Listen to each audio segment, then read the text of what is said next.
Theories of deviance, deviance کی مختلف theories جان میکیونی کی بک سے یہ تیار کیا گیا لیکچر.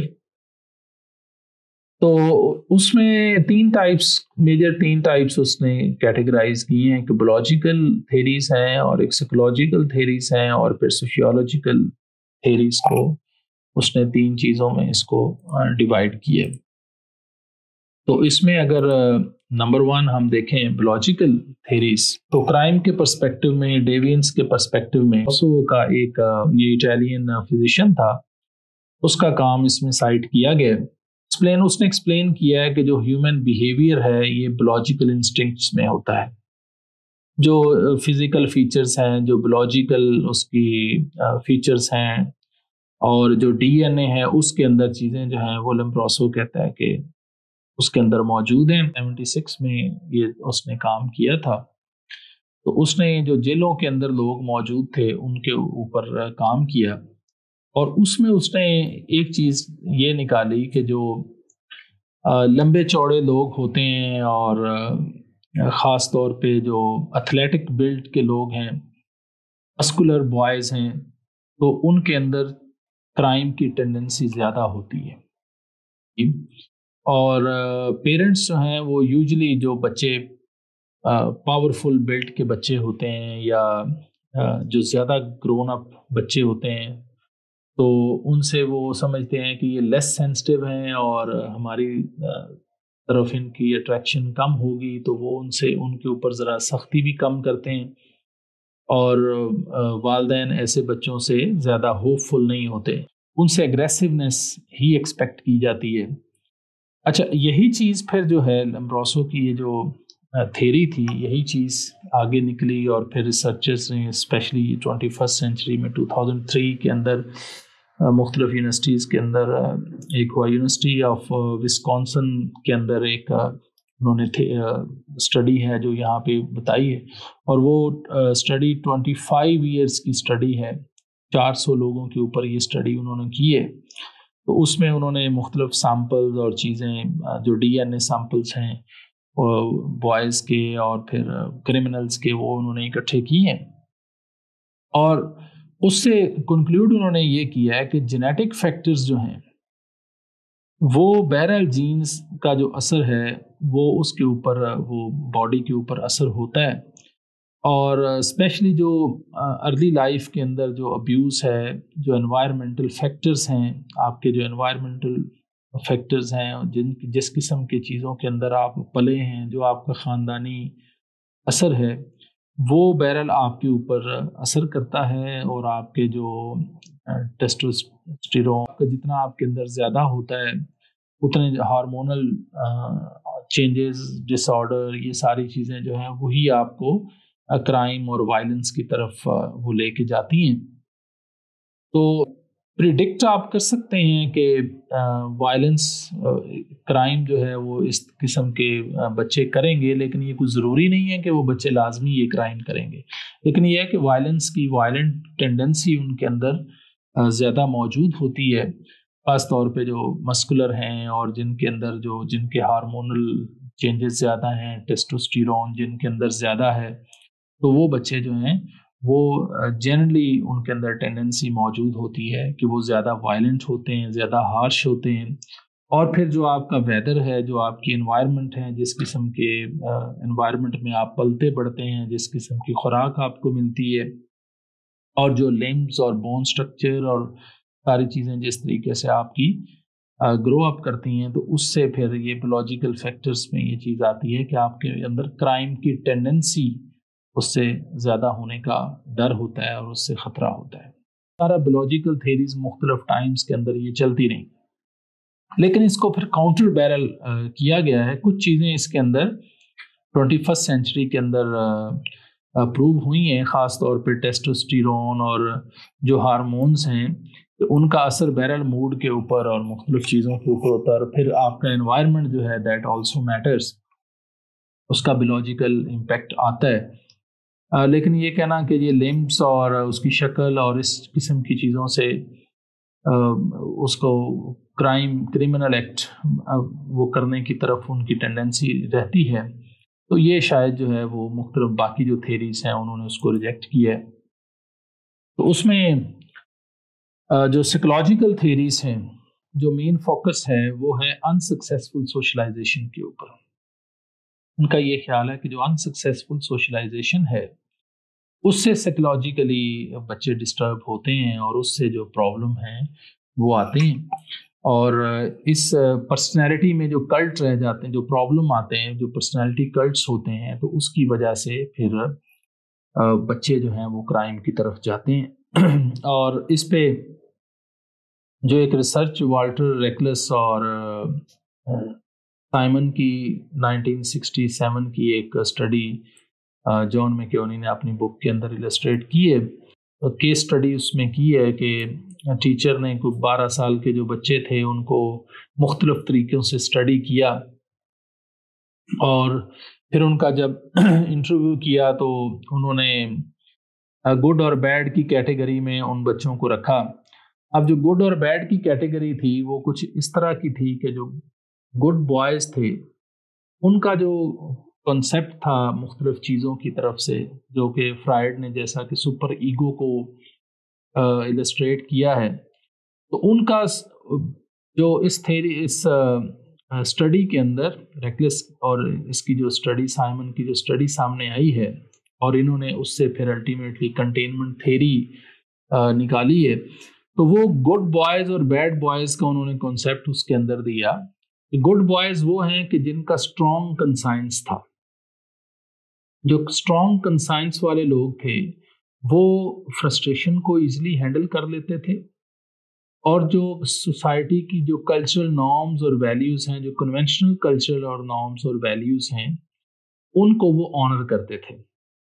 جبکہ ان کنٹراسٹ جو بیڈ بوائز تھے ان کا ویکر کنسائنس تھا.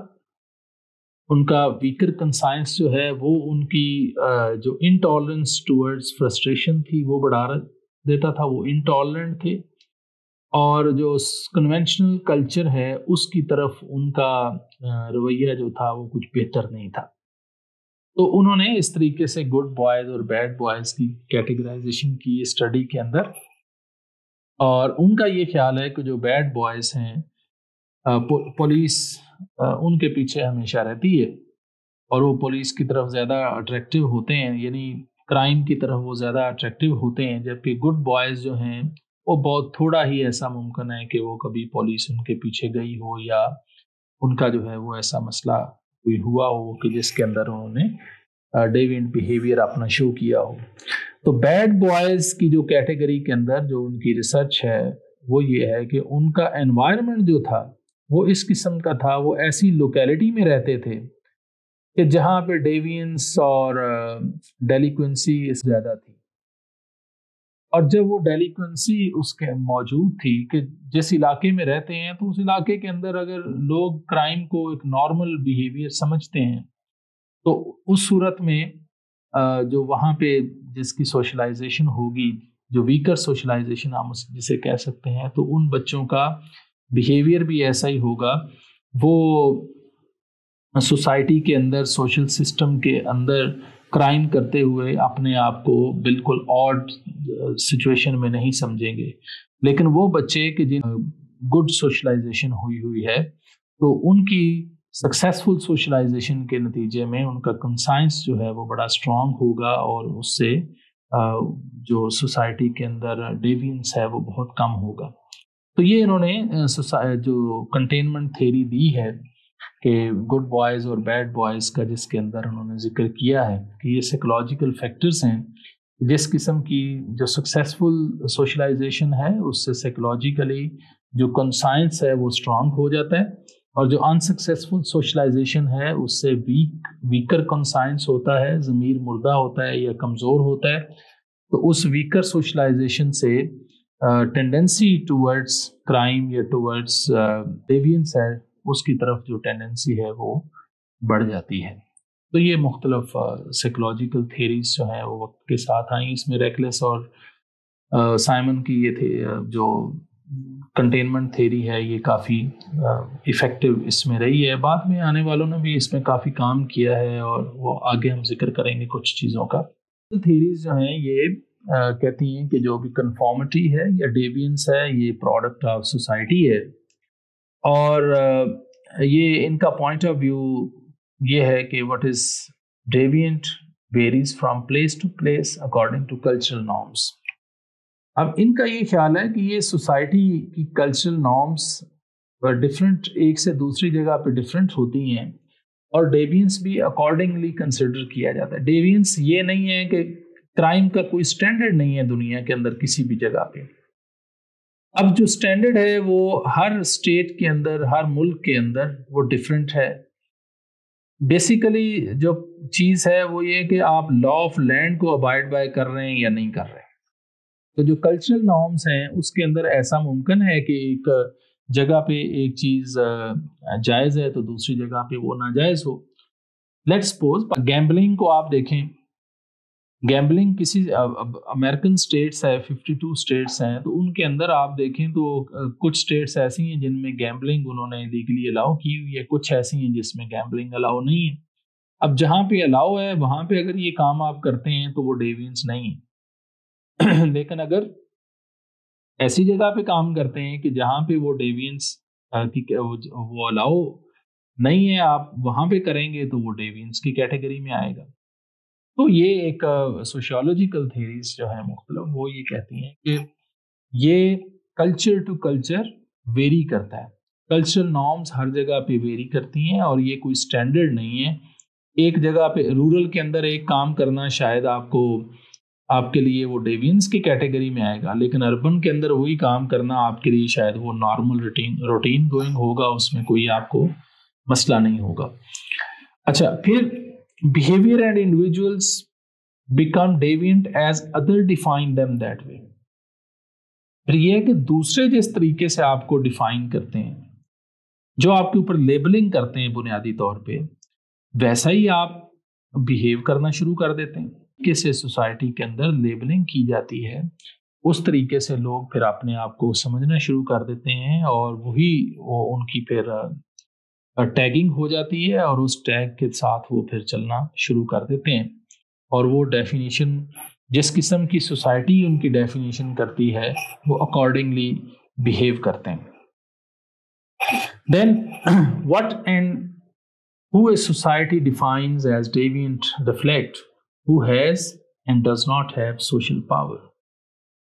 اب پھر یہ ایک اور بڑا مسئلہ ہے کہ سوسائٹیز جس قسم کی نارم سیٹ کرتی ہے، ان نارمز کو ایک بندہ وائلیٹ کرتا ہے تو اس کے لیے رول اور ہوتا ہے، دوسرا وائلیٹ کرتا ہے تو اس کے لیے رول اور ہے۔ اب آپ دیکھیں کہ گورنمنٹ کے اوپر کرٹیسائز کرنا، پبلکلی کسی جگہ پہ رولرز کو یا گورنمنٹ کے خلاف کوئی کام ایک ہوم لیس آدمی، ایک غریب آدمی کرنا شروع کرے تو شاید اس کو روکنے کے لیے قانون حرکت میں آئے گا۔ اور یہ اس قسم کے واقعات ہوتے بھی رہے کہ مختلف لوگوں کو پکڑا گیا ہے، ان کے اوپر مقدمات قائم کیے گئے ہیں کہ انہوں نے انسٹیگیٹ کیا ہے حکومت کے خلاف کام کرنے میں، اور حکومت کے خلاف یہ وائلنس کی ترغیب دیتے رہے۔ لیکن وہی کام اگر ایک پولیٹیکل لیڈر کرتا ہے، وہی کام اپوزیشن لیڈر کرتا ہے، تو اپوزیشن لیڈر کو اسٹیٹ پروٹیکشن بھی پرووائڈ کرتی ہے، اور اس کے اوپر کوئی مقدمہ بھی قائم نہیں کرتی۔ آپ جا کے بعد جی ٹی روڈ کیمپس کے سامنے بند کریں گے تو پولیس آ جائے گی، آپ کو اریسٹ کر کے لے جائے گی۔ لیکن یہی اگر پولیٹیکل لیڈرشپ کرتی ہے تو پولیٹیکل لیڈرشپ کو کوئی بھی اریسٹ نہیں کرتا۔ تو یہ ڈفرینٹ سوسائٹی کے اندر ڈفرینٹ نارمس، ڈفرینٹ رولس مختلف لوگوں کے لیے مختلف ہوتے ہیں۔ سیم کام غریب آدمی کرتا ہے تو اسے پکڑ کے جیل میں ڈال دیا جاتا ہے، وہی کام وہ پولیٹیشین کرتا ہے، وہ امیر آدمی کرتا ہے تو اس کے لیے رولز کے اندر تبدیلی کی جاتی ہے، یا سوسائٹی اس کے اوپر، یا جو لا انفورسمنٹ ایجنسیز ہوتی ہیں وہ اس کے اوپر ویسا رویہ شو نہیں کرتے جس قسم کا انہیں کرنا چاہیے، یا ان کا ریئیکشن جو ہے وہ اپروپریٹ نہیں ہوتا